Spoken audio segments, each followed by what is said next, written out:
சோனு அடுத்த சேலஞ்சுக்கு ரெடியா? Ready. So இங்கே மொத்தம் எத்தனை ஸ்டிக்ஸ் இருக்குது? 3 6. ஸோ இதில் நீ வந்து என்னன்னா இது கொஞ்சம் டிஃபிகல்ட்டான சேலஞ்ச் தான், நீ கவனமாக கேளு. ஓகே இதில் வந்து 3 ஸ்டிக்கை நீ மூவ் பண்ணி இதை 100ஆக மாற்றணும். ஓகே ட்ரை பண்ணலாம். என்ன அவ்வளோ ஈஸியாக சொல்லிட்டேன்? யாருக்கு தெரியும்? என்ன ஒரு ஸ்டிக் மூவ் பண்ணேன். ம் என்னது வரவே இல்ல. 101 தான் வந்திருக்கு. 101 பண்ணி.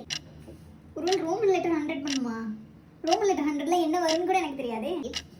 ரோமன் லெட்டர்னாலே VA. ஃபெயில்.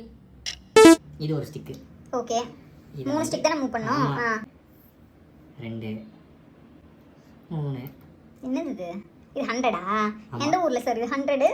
நீ வந்து ஆக்சுவலாக அது ஆன்சரை கண்டுபிடிச்சிட்ட. ரோமன் லெட்டர் சொன்னல, அது கரெக்ட் தான். இது வந்து ரோமன் லெட்டரில் 50. ஓ எல்னா ரோமன் லெட்டர்ல 50யா? 50 + 50 100 வந்துருச்சுல. சூப்பர். டன். ஸோ இந்த ரோமன் லெட்டர் எல்னா 15 யாருக்கெல்லாம் தெரியுமோ அவங்கள கமெண்ட் பண்ணுங்கள். Thank you. Bye by.